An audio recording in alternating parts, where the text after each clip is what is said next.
पंचदशी दूसरा प्रकरण पंचभूत विवेक।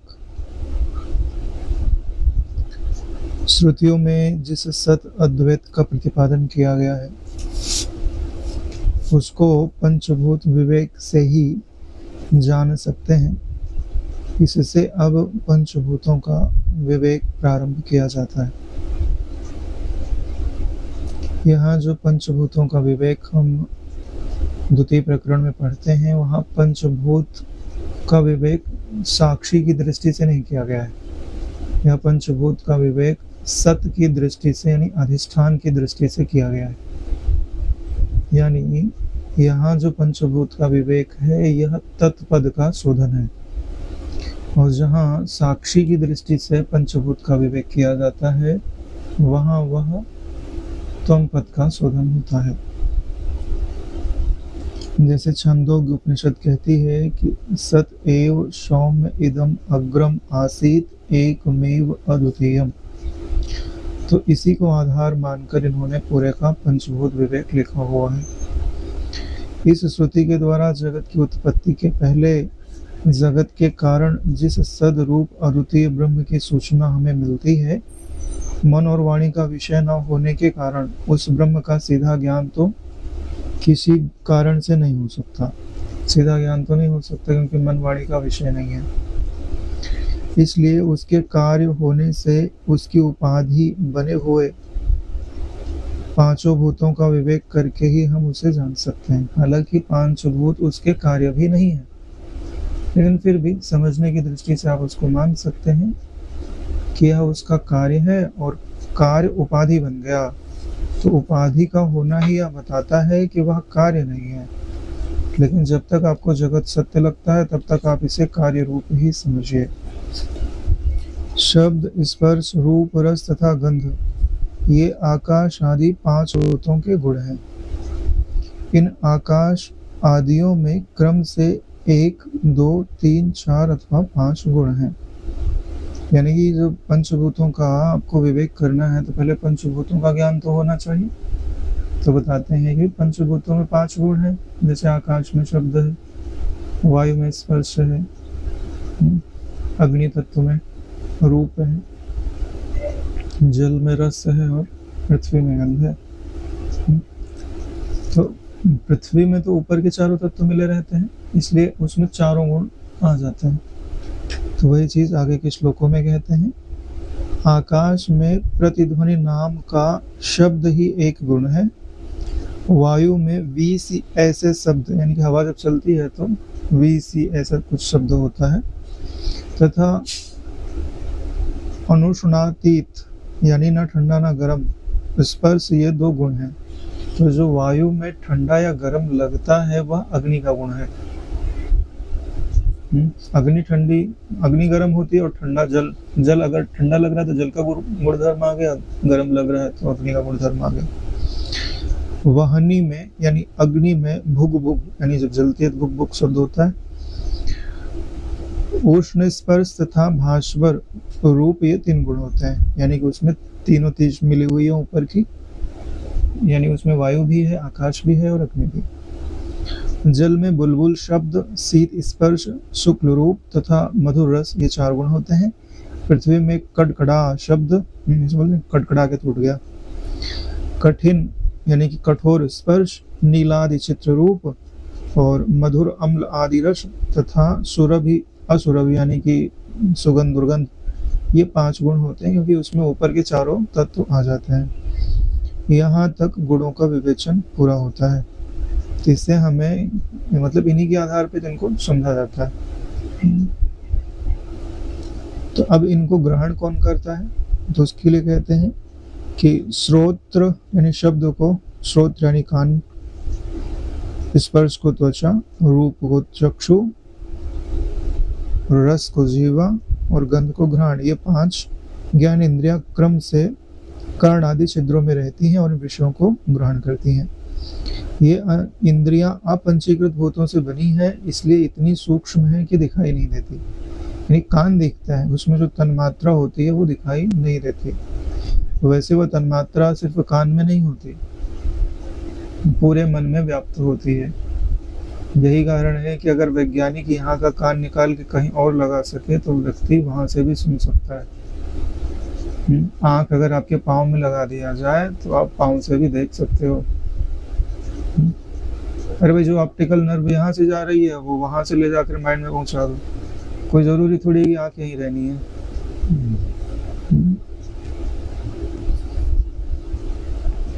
केवल इनके कार्य से ही इनका अनुमान किया जा सकता है। ये इंद्रियां प्रायः करके बहिर्मुखी हो जाती हैं और बाह्य विषयों के समूह में ही दौड़ लगाया करती हैं। ये जो ज्ञान इंद्रियां हैं अब बहिर्मुखी क्यों हो जाती हैं? क्योंकि पहले का अभ्यास है।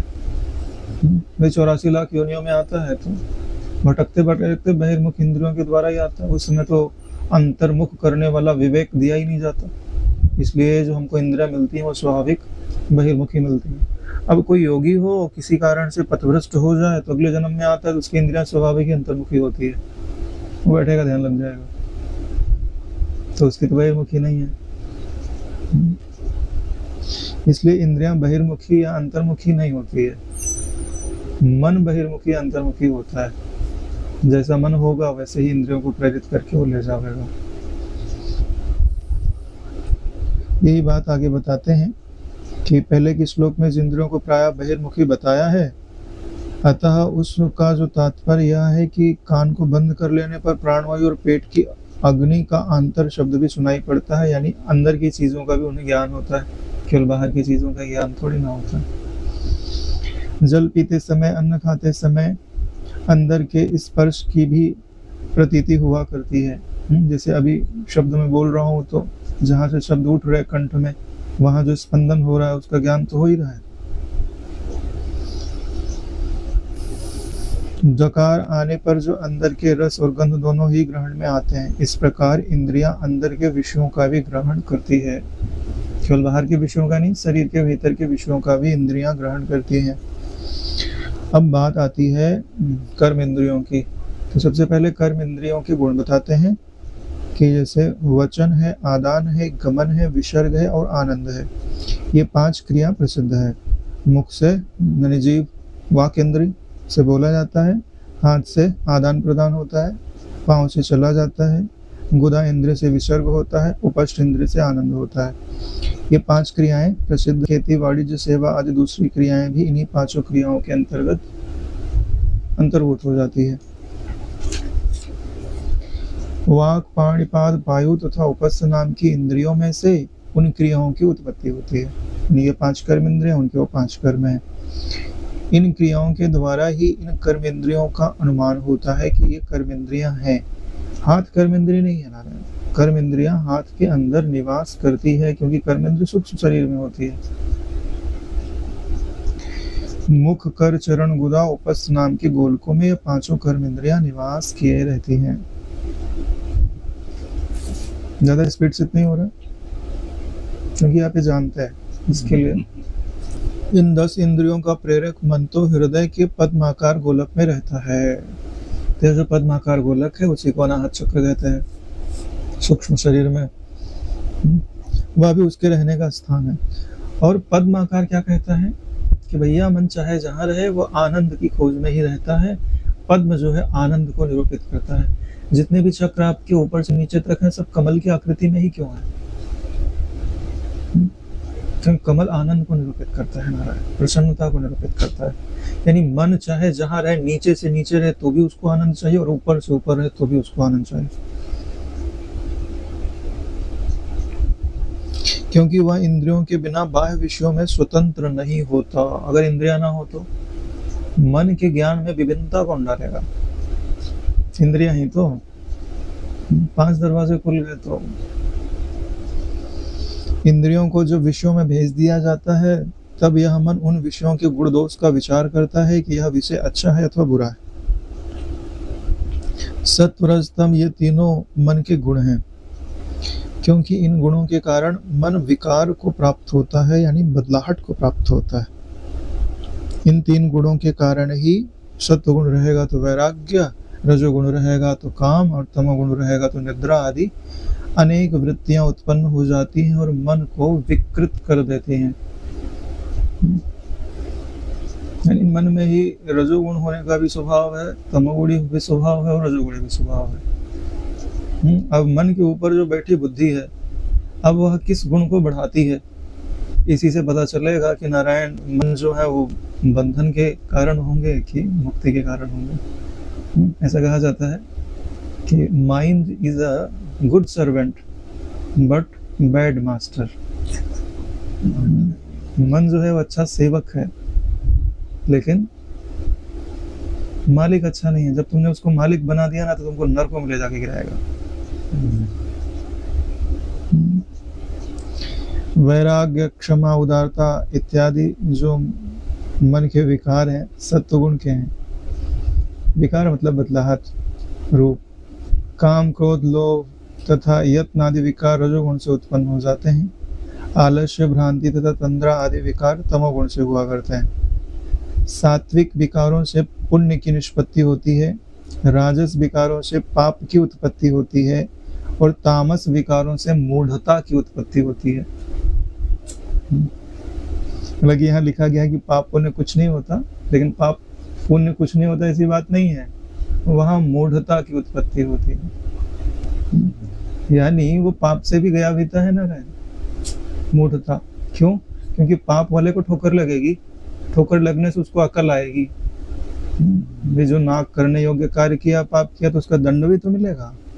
लेकिन इसने तो बीज रूप में अपने आप के अंदर सब दबा के बैठा है, और जगने की बारी आई, जहाँ दंड लगने की बारी आई वहां सोया है, तो उसकी आयु तो ऐसे ही नष्ट हो जाएगी।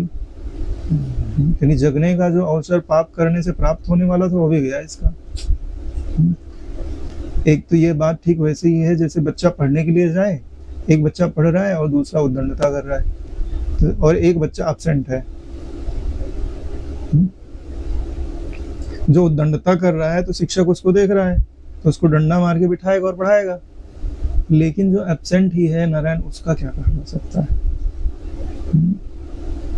वो तो शिक्षक की निगरानी में ही नहीं है ना, तो उसको फिर कीट आदि योनियां दे दी जाती है कि जाओ फिर तुम उसी तमोगुण में पड़े रहो।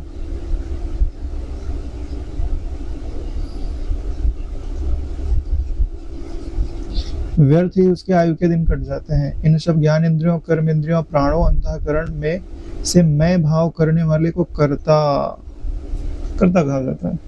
जो इन सबको मिला करके अपना मैं बोल देता है, उसी को कर्ता कहा जाता है। जिन वस्तुओं में इस शब्द, स्पर्श आदि गुण स्पष्ट ही दिख पड़ते हैं, वो तो स्पष्ट ही भौतिक है। विवेक कराने के लिए अब बता दिया कि अगर ये गुण जिसमें दिखाई दे रहे हैं वो क्या हुआ, बोले भौतिक। भौतिक यानी स्थूल है। जो इंद्रियां दृष्टिगोचर नहीं होती, उनके भौतिक होने का निश्चय शास्त्र तथा युक्ति से कर लेना चाहिए। एक तरह से कहें तो भौतिक है यानी जड़ है। ये जड़ और चेतन का भी विवेक कहा जा सकता है। तो बोले ये जो मन है, क्या यह भी भौतिक है?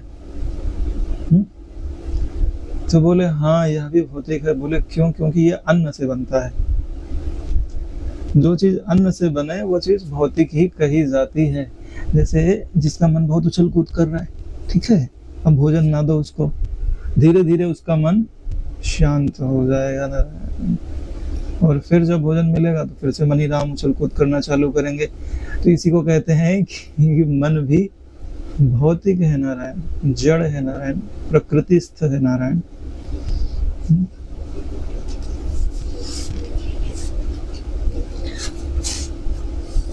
सत एव इदम अग्रम आश्रित अद्वितीय ब्रह्म का प्रतिपादन करने वाली इस श्रुति के इदम शब्द का अर्थ इस श्लोक में बताया गया।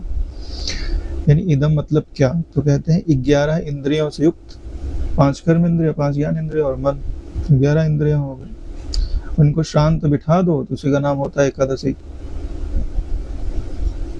एकादशी क्यों करते हैं? 5 कर्म इंद्रियां, 5 ज्ञान इंद्रियां और मन, इनका उपवास कराओ। एकादशों का उपवास हो गए। तो उपवास रहेगा तो आदमी चलेगा फिरेगा भी कम, खाएगा पिएगा नहीं, तो नहाने भी नहीं जाना पड़ेगा, बचेगा समय। तो इन सबको बिठाओ और मणि राम को शांत करो, और जो शांत तत्व है उसमें आत्म तत्व का निश्चय करो।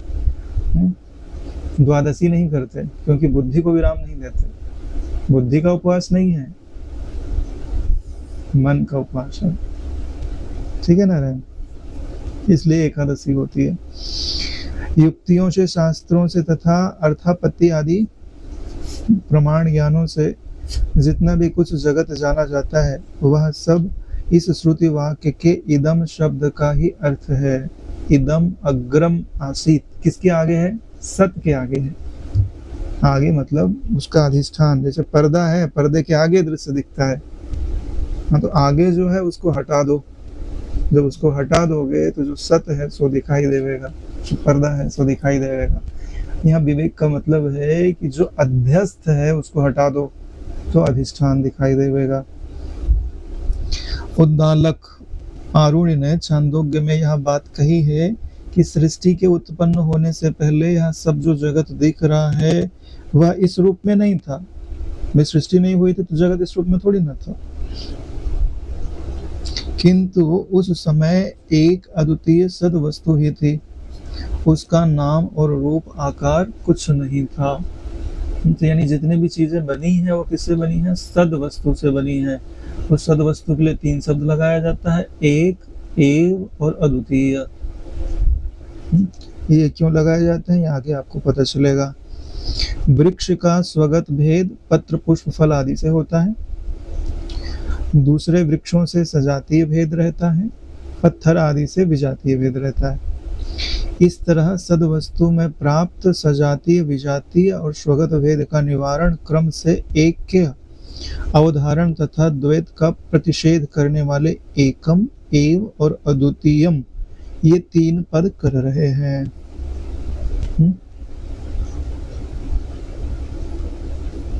3 भेद होते हैं। एक तो स्वगत भेद होता है, फिर दूसरा सजातीय भेद होता है, तीसरा विजातीय भेद होता है। तो यह जो स्वगत भेद है एक कह देते हैं तो यह चला जाता है।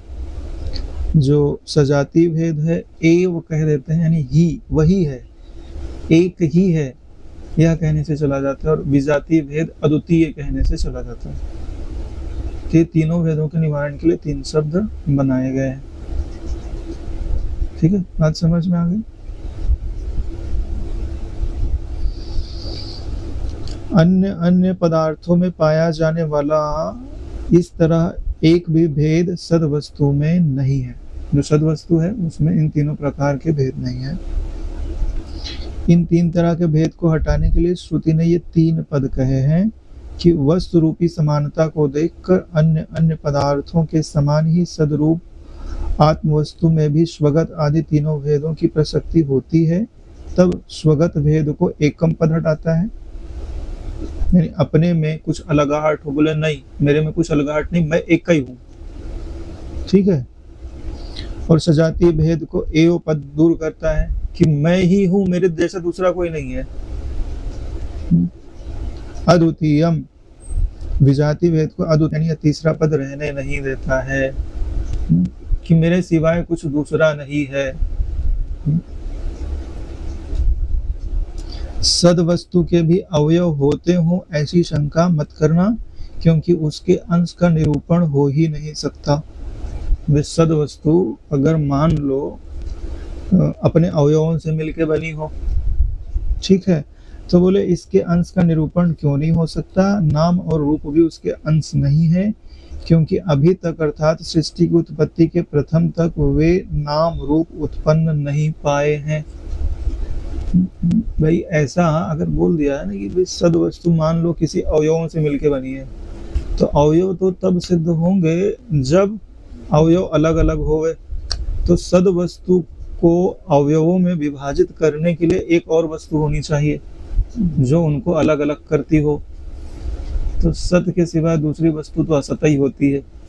तो असत वस्तु तो ना सतो विद्यते भावा, उसका तो भाव नहीं होता, इसलिए दूसरी वस्तु सिद्ध नहीं की जा सकती। नारायण, नाम रूप का उद्भव हो जाना यही तो सृष्टि कहलाती है। सत वस्तु में नाम रूप हो जाना यही तो सृष्टि कहलाती है। बस इसी से समझ लो कि सृष्टि के प्रथम नाम और रूप की उत्पत्ति नहीं हुई थी।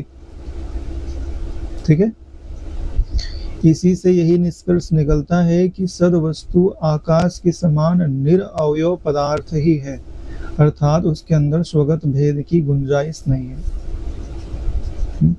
देखो, सत वस्तु के सबसे ज्यादा नजदीक क्या है? आकाश। उदाहरण किसका दिया? आकाश का। आकाश के समान निरअवयव वस्तु ही है। लेकिन अब यहाँ समझो बात, आगे जाके आकाश का भी निषेध करेंगे। क्यों? क्योंकि आकाश का गुण क्या है? शब्द है।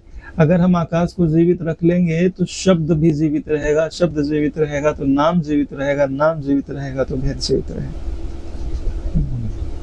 ठीक है, तो आगे जाकर के आकाश के सारे गुण ले लिया जाता है, सिर्फ शब्द जो उनका गुण है वो छोड़ दिया जाता है।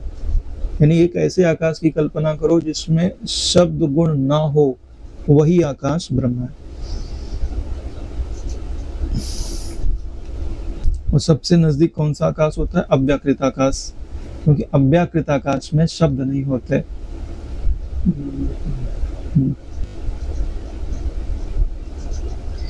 विलक्षणता न होने से इस सत की जाति का दूसरा कोई सत पदार्थ होता होगा, यह भी नहीं माना जा सकता। सत सत दो तो नहीं हो सकते ना। नाम रूप नाम की उपाधि के भेद के बिना सत पदार्थ में कोई भेद संभव नहीं है। सत का विजातीय तो कोई पदार्थ होगा तो वह असत ही होगा। असत शब्द से ही प्रतीत होता है कि वह पदार्थ है ही नहीं। इस कारण यह असत पदार्थ था उसका प्रतियोगी हो नहीं सकता। फिर बताओ विजातीय वस्तु से सत में भेद कैसे आवेगा? तीनों हल हो गए। स्वगत पहले काटा, फिर विजातीय काट दिया, फिर सजातीय काट दिया। इस प्रकार से यहाँ तक यह सिद्ध हो गया कि सत एक ही अद्वितीय वस्तु है, परंतु सद वस्तु के विषय में कहीं किन्हीं यानी कि बिहवल उन मार्गीगामी पुरुषों ने यह कहा है कि यह सबसे पहले असत ही था, अर्थात था ही नहीं। ठीक है, तो ऐसा किन्होंने कहा है? बिहवल उन मार्गीगामी। किसकी बात की जा रही? आगे जाकर इन्हीं का नाम बौद्ध कहा जाएगा।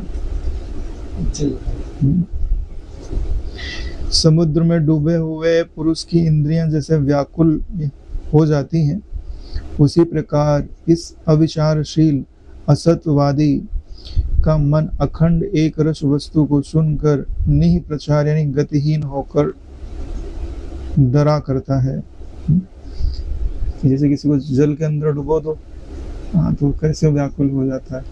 ठीक है, तो ये जो शून्यवादी लोग थे, जब उन्होंने सद वस्तु का निरूपण सुना तो उनके जितने भी ज्ञान आदि थे वो अब इसका उत्तर देने में सक्षम ना होने के कारण अब उनको लगा कि अब हमारा मत जीवित नहीं रहेगा, तो उनकी इंद्रियां अत्यंत ही व्याकुल होने लग गई।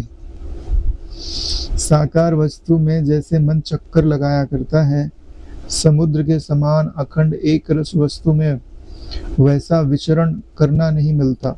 यही कारण है कि अपनी दुर्वासनावश वे लोग इस सद्वस्तु को सुनकर चौंक उठते हैं, क्योंकि अब उनका मन को चक्कर लगाने को मिलेगा नहीं, क्योंकि वहां नाम और रूप नहीं है।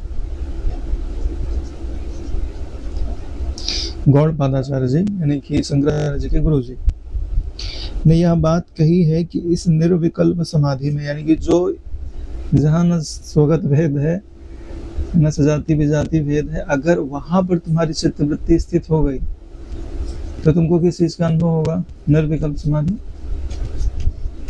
कोई भेद नहीं, उसी को तो निर्विकल्प समाधि कहते हैं।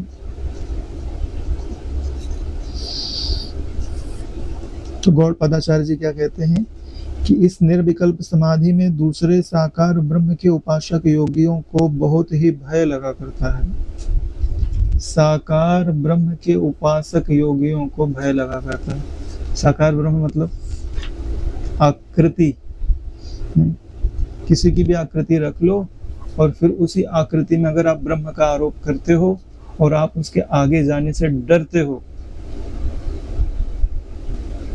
ठीक है, तो आपको भय लगेगा। ऐसे शंकराचार्य जी के गुरु जी कह रहे हैं इसलिए आप जिसकी भी उपासना के लिए आकृति स्वीकार करते हो उसके दोनों रूपों का आपको परिचय होना चाहिए, नहीं तो आपको दूसरे रूप की ओर ले जाया जाएगा तो आप रोओगे।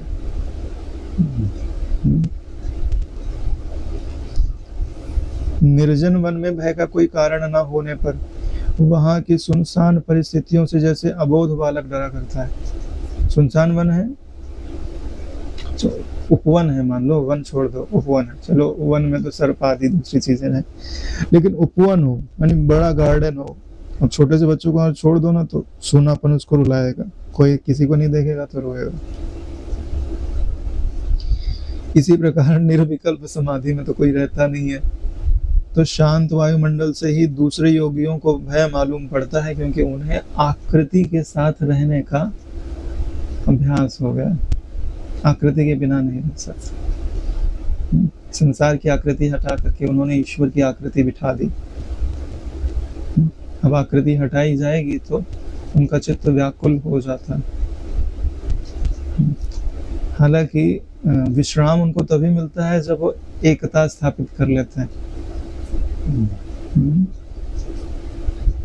हमेशा देख थोड़ी ना सकते हो, भगवान को भी सदा नहीं देख सकते, चाहे भीतर में ही क्यों ना हो। भगवान के चरणों में सिर रख के विश्राम ही तो करते हो, यानी जाते तो तुम निर्विकल्प समाधि में ही हो, लेकिन अवलंबन बाहर का बना रहता है, यही कारण आपको बाहर आना पड़ता है। गौड़पादाचार्य के ये शब्द हैं कि जो अस्पर्श योग नाम की निर्विकल्प समाधि है। अस्पर्श योग यानी किसी का स्पर्श नहीं करता, यानी किसी का अवलंबन नहीं लेता।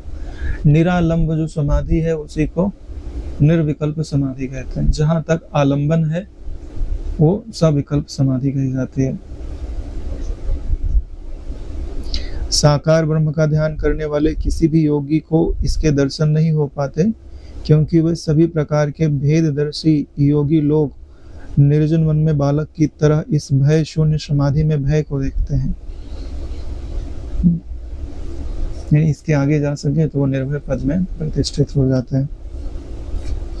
भगवत पूज्य पाद शंकराचार्य जी ने इन सूखे तर्क कुशल माध्यमिक बौद्धों के विषय में यह कहा है कि ये लोग अचिंत्य सदात्मा के विषय में सदा ही भ्रांत बने रहते हैं।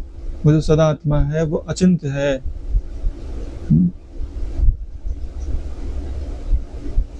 मैं उसका चिंतन कैसे करोगा?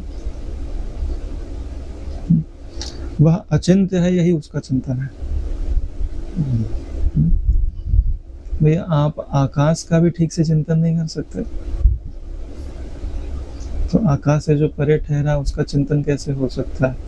तो फिर जो चिंतन हम करते हैं वह सिर्फ अनात्मा के चिंतन को हटाने के लिए होता है। भगवत पूज्यपाद के ये शब्द हैं कि ये तमोगुणी बौद्ध लोग अपनी बेसमझी से श्रुति की परवाह न करके निरात्मवाद को मान बैठे हैं, क्योंकि उन्होंने शास्त्र को छोड़कर अनुमान को ही अपनी आंख बना लिया है।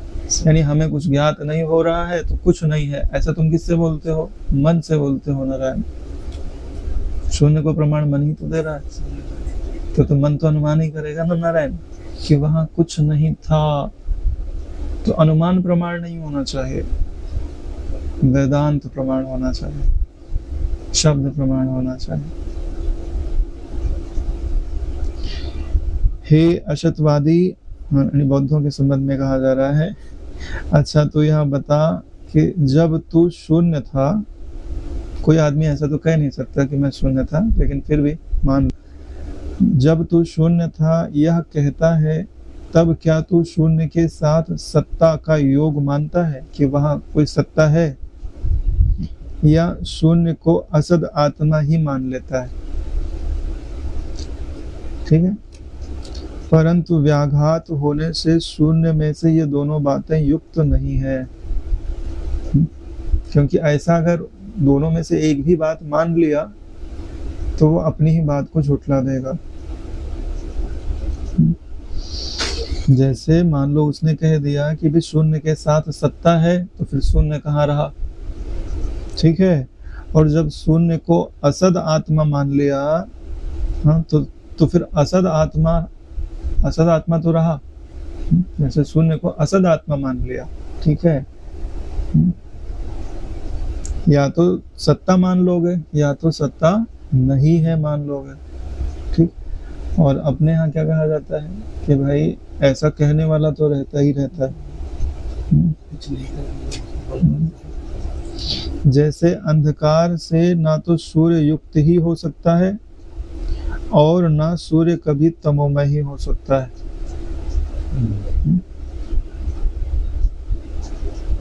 दोनों बातें नहीं हो सकती ना।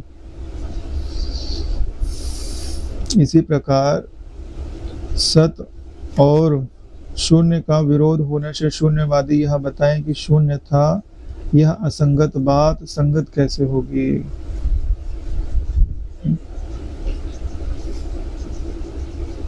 यानी जब तुम यह कहते हो कि शून्य असद आत्मा है, तब शून्य का ज्ञान आपको कैसे हुआ। और जब तुम कहते हो कि शून्य के साथ सत्ता है, तो वहाँ शून्य कहाँ है, वहाँ तो सत्ता है। तो दोनों ही बातें व्याघात दोष के कारण, यानी कि तो उसका उचित तर्क देने के कारण कटती जा रही है।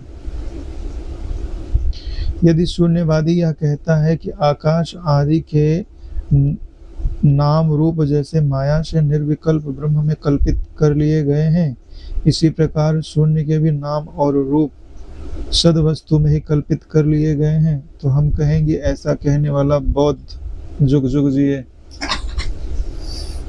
क्योंकि वह तो अपने भ्रामक सिद्धांत से गिर गया, अब उसे तत्व का परिज्ञान हो गया, क्योंकि उसने सत्ता को स्वीकार कर लिया।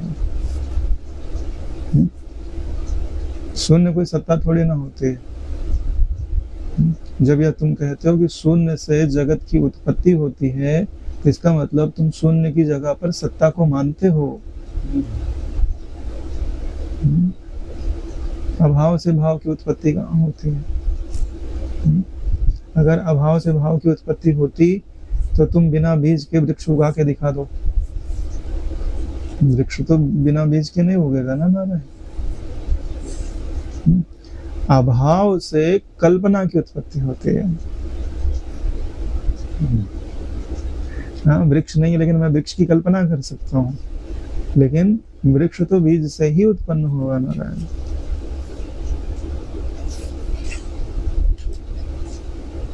वेदांत मत में जब आकाश आदि सभी जगत मिथ्या है, फिर आकाश है इत्यादि रूप में उसमें सत्ता कहाँ से आई? इस प्रश्न का उत्तर यह है कि अधिष्ठान का धर्म अध्यस्त पदार्थों में प्रतीत हुआ करता है। अधिष्ठान का धर्म अध्यस्त पदार्थों में प्रतीत हुआ करता है। तो अधिष्ठान क्या है? सत वस्तु अधिष्ठान है, और उसका जो धर्म सबसे ज्यादा आकाश तत्व में प्रतिबिंबित होता है। रस्सी की सत्ता सांप में प्रतीत होती, तो रस्सी भी लंबी लंबी, सांप भी लंबा लंबा। तो आकाश भी सर्वव्याप्त है, तो ब्रह्म भी सर्वव्याप्त है। आदि उसी तरह की शून्य की भी सत्ता मानते हो तो हमें कुछ कहना नहीं है। लेकिन अब तुम शून्य को ब्रह्म की तरह या जगत की तरह तो मान नहीं सकते। यदि शून्यवादी यह कहता हो कि ऐसे तो सत्य के भी नाम और रूप दोनों ही कल्पित हैं, तो यह बताए कि सत्य के नाम रूप किसमें कल्पित हैं। यानी एक सत्ता तो होगी, लेकिन जब तुम सत्ता को स्वीकार ही नहीं करोगे तो तुम्हारे नाम और रूप की कल्पना किस अधिष्ठान में रहेगी?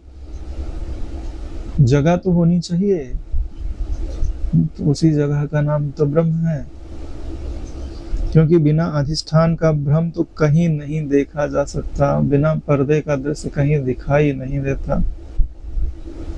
ठीक है।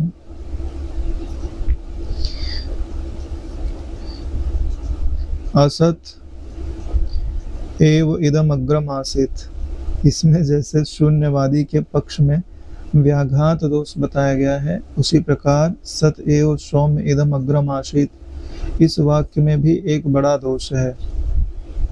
क्योंकि जब कहा जाता है कि सत आसीत, सत था, तब हम पूछते हैं कि सत आसीत इन दोनों शब्दों का अर्थ भिन्न भिन्न है या नहीं।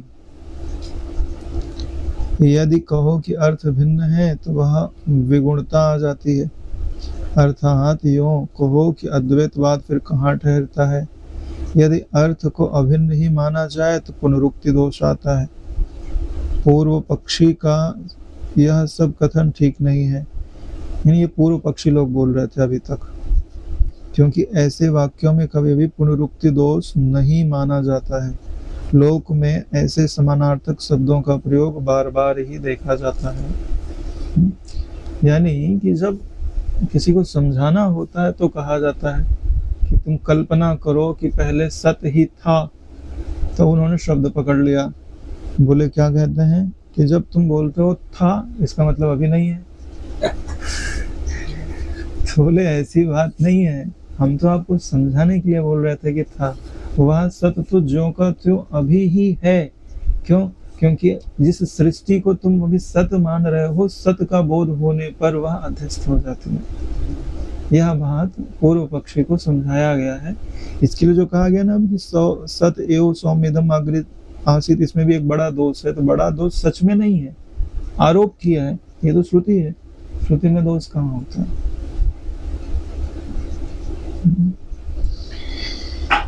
इतनी सारी बातें आपको क्यों समझाई जा रही हैं?